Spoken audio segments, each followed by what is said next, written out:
we are back. I think they missed us. No, I probably thought it's nice to have a break from them. Oh, hello. Yeah, we are back. We've taken a few weeks off holidays, just a second. 3 actually, in fact. It was 3 weeks off. Well, yeah, but if you took it down more, you're going to get that in it. So just leave it where it is. So we're good. All right, sorry again, we went technical. Oh, hello, Claire. Nice to see you. Yeah, we are back. We are trying a new time, mainly because we have new children. No, we don't have new children. That would be news. We have children to get to dancing and back and tennis and back and classes and back and all sorts. So we're here. And tonight the topic of discussion is Running and joints. Running and joints. Yeah, so I was checking out a run. Hello, lovely. I was checking out a run chat on Twitter, and apparently someone went to their GP. Oh, it's the same one. Yeah, you saw it as well. Sorry. It's all right. It's okay. Chloe Rue. Yeah. Who went with she had a pain behind her knee, and the doctor's response was stop running. Running's bad for your joints. And then followed that up with swimming is the best type of exercise. You're not in the Instagram shot, by the way. Do you want to slide over? No, I'm just leaving. Okay. Right, okay. Just move over maybe. Get close to me. There's no space. Just shuffle over. There's no space. Shuffle over. Just stick your head in. That's much farther. There you are. Okay, otherwise you're going to be like half a Chris. So yeah, so this is what we're here to discuss tonight. First one, back in with a bang. One of those, it's a good one. It inspired me because it's one of those fitness myths. And we love a good fitness myth. It's like the old margarine thing. Margarine's better for you than butter, or eggs are bad for you because the cholesterol. It's one of those things that like comes up every now and again. And we thought, you know, after all of the work we've done on running, Mr. Running Conditioning Coach, we would sort that one out. But before we get started, I feel like we need like a little jingle for this bit. We need news. What's happened what's been going on? Not much really. Well, we've been on holiday, but to Devon. Went away. We've done quite a few things. But yeah, holiday was nice. Yeah, went surfing. Yeah. We got the wetsuits out.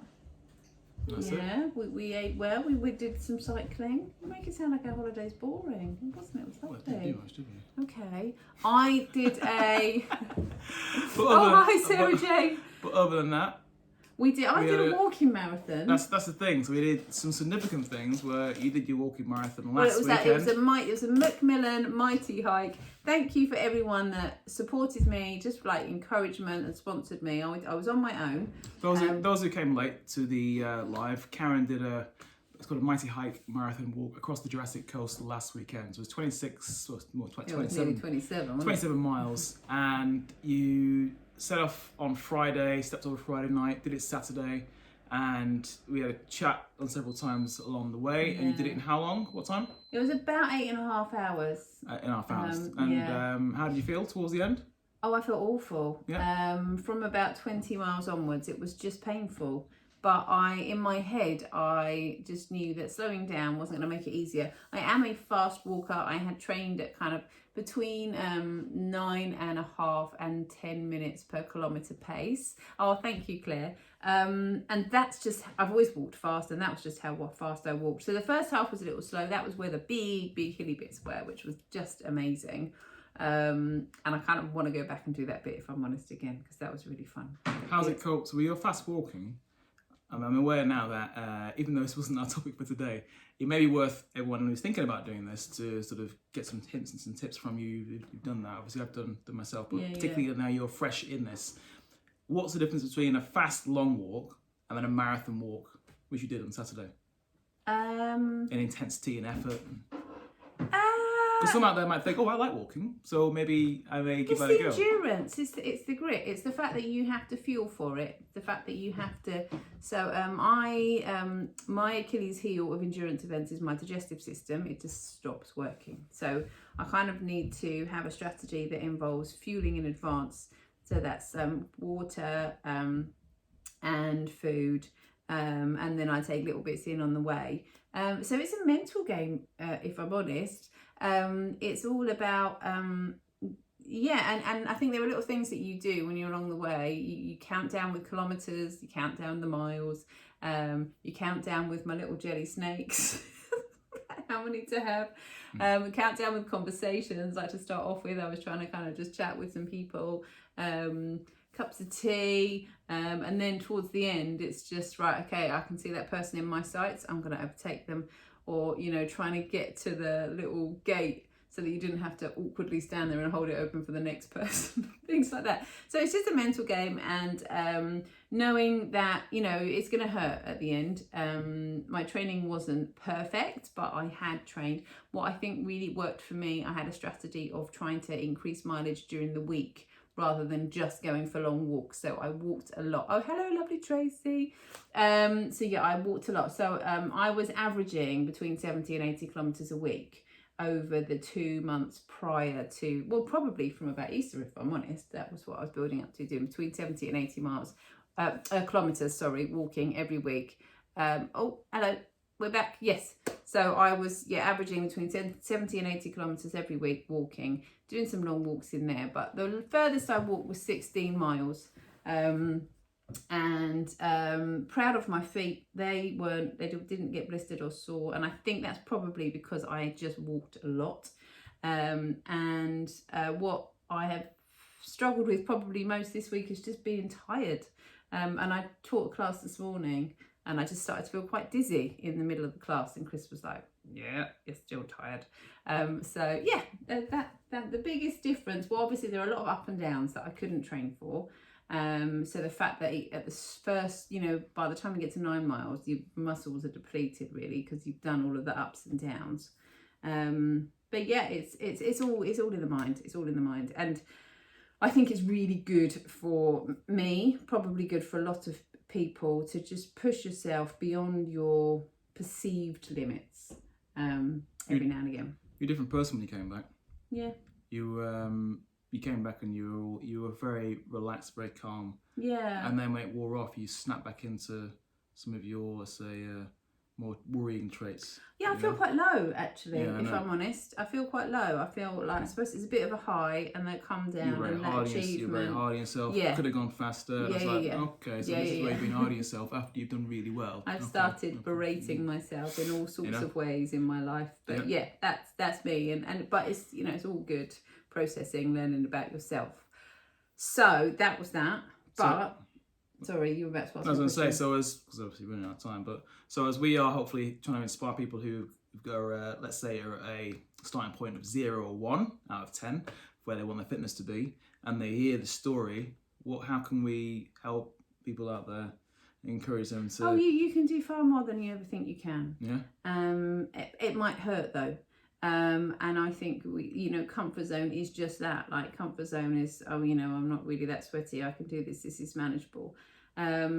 Also, I so nearly pulled out on so many occasions because I didn't feel that I'd done enough training. I was making all the excuses. I had some issues with iron, I was feeling tired, but because it had been set up and it was organised, that I had a target to do it. Even the fundraising put me off as well. I was like, I don't want to have to ask people. But actually, I've raised nearly £700, which is amazing. So thank you. Do you know what was the clincher for me was watching the Paralympics, and you're just like, seriously, Karen, get over yourself. Do you feel there are people who, and this last is before moving to back into joints, do you feel that, and we've talked about it before, so I kind of know your answer, when people see and hear about these endeavours, do you think that you or I would do that and be smiling all the way around and enjoying it and feeling like it's easy? And do you think people realise that it's never going to feel easy? No, it's not. No matter how fit it doesn't feel easy. And to be honest, I don't rate myself as a fit person still, because I was so, I never was. I was never that sporty person. So, I don't mind sharing, but when I looked at my timing chips, I was about 200th of halfway through, because I sort of slowed down a bit, slowed down probably about by half an hour, just to chat to people and enjoy the views, and sort of was just relaxed with it. And then because of, I won't go into detail, but because of my fueling strategy, I just knew I had to speed up to get it done quicker. By the end, I was 44th out of over 1,000 people that finished. And that really surprised me, because I didn't give myself that much credit in terms of my ability to do that. So I just think you're so much stronger than you ever think you are, but it's never, those. I saw an interview with Lauren Steadman when she did the triathlon, and she talked about the fun bit being the pain. And that's where the learning is. Most things in life, it's when you get to the gritty bit that's really, really hard, that's where the learning comes. And so that was kind of what was going through my head throughout. Someone offered me some paracetamol near the end. Oh my God, I'm still really surprised about that. And I said, no, I'd like to feel the pain, but not in a kind of sadistic way.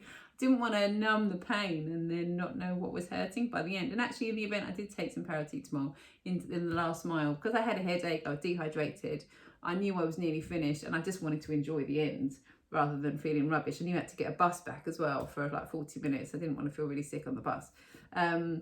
So yeah, I did do that. But yes, they were chuckling at me like I was some kind of, enjoyed pain, but that's not what I meant. It was just listening and knowing my body. So yeah, it's getting fitter and being on that journey is never comfortable.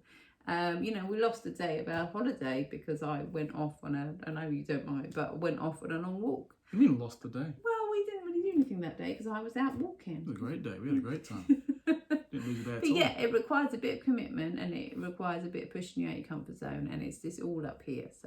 So when fitness runs out, so anyone who's thinking about doing anything like this or an endurance type event, you do have to talk to yourself and realise that when fitness runs out, there's another level to get You've to. made a commitment to and something. If you don't get to that point, then you'll always be just not hitting your potential. And trust me, when you push by that point where fitness runs out and it is all about the mental push, you really realise how strong-willed you are and how much you're underselling yourself, and I'm not saying underachieving because it sounds as if it's my judgment. It's not, but you're capable of much more when you realise. Comfortable. Way comfortable. You're staying mediocre. People are scared of talks about the painkillers. Some people are taking painkillers on the way around. I think as a society we are scared of pain. Yeah. I have clients who do the same thing. They'll take painkillers before a session and I say, what are you doing? I don't want to feel sore. Well, if you feel sore, it's poor planning by me. But why are you scared of pain? Pain is a natural response to something not being quite right, and just taking a painkiller is not going to solve the issue. So that's a different kind of pain. That's more sort of, I guess, neurological pain. I'm proud of my body, and I think it's not always just about the event either. It's the fact, I felt quite unwell afterwards. You have to negotiate that side of things as well. But it's good to, it's a good understanding about the limits of your body. And when the fitness runs out and the training runs out, you've got jelly snakes and cups of tea, but you've also got encouragement from people, saying, we believe in you, you can do this, which I can tell you really was important to me. It's great. You called me, you got me through a couple of kilometres, and the kids. So yeah, when fitness runs out, you need some supporters, you need to have made a commitment, and it's a time and a place that you're going to be somewhere and you're going to be there. So, and a bit of planning as well, obviously. So I hope that's inspired you. If you want to hear more about that, drop us some comments, or if you're thinking about events, well, I'm going to write a little blog post. Let us know, pictures. And we can help to advise you and hopefully encourage you. But really lovely part of the world. Before I shoot off and get sun, we're going to talk quickly about the joints. So joints. As Karen mentioned earlier, those who came late to the party, the Instagram live party, somebody went to see their GP, they had pain behind their knee. The GP said it's possible ligament damage, not entirely sure, and they were then advised not to run as it's bad for your joints or put too much strain on your joints. And they went on to say swimming is the best form of exercise. Now this is eye roll. The problem with that is when you hear there are some truths in that yes, running does place strain on your joints. So does sitting, so does driving, so does walking, because we live in a planet that is surrounded by gravity. So gravity will place strain on your joints. Like Dr. needs to watch Wall-E. Yes, swimming takes load off your joints, and they're also load off your bone. There's a system known as mechanostat, which is when you directly strain your bones, they respond by becoming denser, and this helps to offset osteoporosis. And they only respond to direct stress. So even though it's not necessarily a joint, it is related by bone health. Swimming does not improve bone health one single bit. And I'm sorry to burst that bubble. It's a great form of exercise. Good for your respiratory system. I enjoy doing that. I need to do that for my lungs. I have a low peak flow reading anyway, so it's great for my lungs, and I like that. It's great for my mobility, my back and my shoulders.